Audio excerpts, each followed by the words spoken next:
আসসালামু আলাইকুম প্রিয় শিক্ষার্থীরা, কোর্স টিকার নতুন একটি ক্লাসে তোমাদের স্বাগতম। আমরা লেসন 6 শুরু করতে যাচ্ছি, অর্থাৎ ইউনিট 3 এর 6 নম্বর লেসনটি, যার নাম হচ্ছে ফিজিক্যাল এক্সারসাইজ বা শরীর চর্চা। আমরা শারীরিক ব্যায়াম বলতে পারি।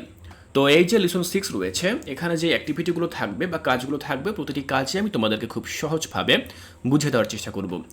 দেখো, প্রথম যে কাজ সেখানে বলা হয়েছে এ নম্বরে, look at the picture and talk about it with your partner. এই যে ছবিটি রয়েছে, ছবিটির দিকে তাকাও এবং তুমি তোমার যে পার্টনার রয়েছে বা সহপাঠী রয়েছে তার সাথে তুমি ছবিটি নিয়ে আলোচনা করো বা কথা বলো। তো আমরা এখানে একটি ছবি দেখতে পাচ্ছি। ছবিটি দেখে মূলত আমরা কি বুঝতে পারছি?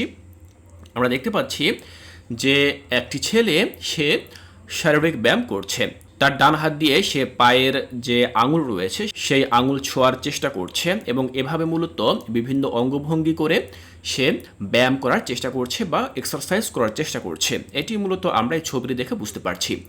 তো এটা তো আমি তোমাদেরকে মুখে বললাম, কিন্তু যখন তুমি লিখবে তখন তুমি কিভাবে লিখবে সেটি মূলত আমি এখন তোমাদেরকে বুঝিয়ে দেব। তাহলে চলো দেখে নিচ্ছি আমরা এ নম্বরের কাজটি কিভাবে সম্পন্ন করতে পারি। শিক্ষার্থীরা, আমরা আলোচনা করছিলাম ইউনিট 3 যার নাম হচ্ছে হেলথ অ্যান্ড হাইজিন এবং লেসন 6 যার নাম হচ্ছে ফিজিক্যাল এক্সারসাইজ।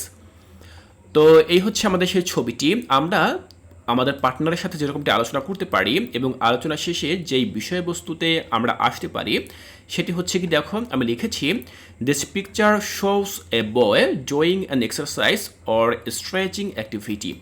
এই ছবিটি দেখাচ্ছে যে একজন ছেলে সে এক্সারসাইজ করছে বা শারীরিক ব্যায়াম করছে। He is wearing a T shirt and shorts which are comfortable for physical activities. যেই ছেলেটিকে আমরা দেখতে পাচ্ছি সে মূলত একটা টি শার্ট পরে আছে এবং একটা শর্ট পরে আছে। শর্ট বলতে এখানে বোঝানো হয়েছে হাফ প্যান্ট পরা আছেন। তো এই ধরনের পোশাক মূলত কমফোর্টেবল হচ্ছে আরামদায়ক ফর ফিজিক্যাল অ্যাক্টিভিটিস, অর্থাৎ শারীরিক কার্যক্রম যখন করা হয় তখন এই ধরনের যে পোশাকগুলো রয়েছে এগুলো খুবই আরামদায়ক হয়ে থাকে। His legs are spread apart and he is bending forward while extending his arms. এখন সে কি করছে সেটি মূলত এখানে লেখা রয়েছে। দেখো, হিজ লেগস আর স্প্রেড অ্যাপার্ট।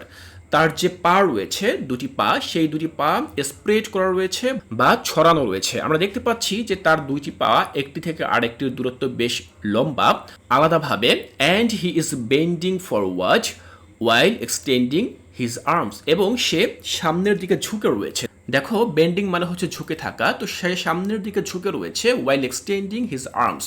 যখন সে তার বাহুগুলোকে প্রসারিত করছে ঠিক ওই অবস্থায় সে সামনে ঝুঁকে রয়েছে। He is trying to touch one foot with the opposite hands while keeping the other arms stretch out. দেখো, এখানে বলা রয়েছে সে চেষ্টা করছে টু টাচ ওয়ান ফুট, তার হাত দিয়ে তার একটি পা সে স্পর্শ করার চেষ্টা করছে, অপোজিট হ্যান্ড মানে একটি হাত দিয়ে, এবং তার যে অন্য হাতটি রয়েছে সেই হাতটিকে সে প্রসারিত অবস্থায় রেখেছে বা মেলা অবস্থায় রেখেছে। তো আমরা দেখলাম যে এই পর্যন্ত সে কি করছে। এবার আমরা আরও লিখতে পারি, this type of exercise helps improve flexibility and balance. যে এই ধরনের যে এক্সারসাইজ সে করছে বা শরীর চর্চা সে করছে এগুলো মূলত ইমপ্রুভ করে ফ্লেক্সিবিলিটি মানে হচ্ছে শরীরের যে নমনীয়তা রয়েছে সেই নমনীয়তাকে সে ইমপ্রুভ করে, অ্যান্ড ব্যালেন্স, এবং আমাদের শরীরের যে ভারসাম্য রয়েছে সেটিকে উন্নত করে। It also strength muscles and keeps the body fit. এই যে কাজগুলো রয়েছে এই কাজগুলো পাশাপাশি আমাদের যে মাসেল রয়েছে বা পেশি রয়েছে সেটিকে আরও বেশি শক্তিশালী করে, and keeps the body fit, এবং আমাদের বডিকে সুস্থ রাখে। It seems like a warm-up exercise that people do before playing sports or doing physical activities. এটা দেখে মনে হচ্ছে যে এটা হচ্ছে একটা warm up exercise. Warm up exercise বলতে বোঝানো হয় সাধারণত যে খুবই হালকা লেভেলের যেই ব্যায়ামগুলো করা হয় সেগুলো, দ্যাট পিপল ডু বিফোর, যেগুলো মূলত মানুষেরা করে থাকে বিফোর প্লেয়িং স্পোর্টস, অর্থাৎ কোনো খেলা শুরু করার আগে, অর ডুইং ফিজিক্যাল অ্যাক্টিভিটিস, অথবা শরীর চর্চা করার পূর্বে এ ধরনের হালকা কিছু শরীর চর্চা মানুষ করে থাকে। তো শিক্ষার্থীরা, আমরা দেখলাম যে ছোট ছেলেটি সেখানে কি করছে, আমরা বিস্তারিত লিখে দিলাম। আমি আশা করছি তোমরা খুব ভালোভাবেই বুঝতে পেরেছ। তোমরা তোমাদের পার্টনারের সাথে ঠিক এভাবে আলোচনা করবে এবং এটি সম্পর্কে বিস্তারিত লেখার চেষ্টা করবে। শিক্ষার্থীরা এর পরবর্তী ক্লাসে আমরা বি নম্বর যে অ্যাক্টিভিটি রয়েছে সেখানে চলে যাব। সেখানে আমরা একটি টেক্সট পাবো। এই টেক্সটটি তোমাদেরকে আমি এর পরবর্তী ক্লাসে বাংলায় অর্থ সহ বুঝিয়ে দেব।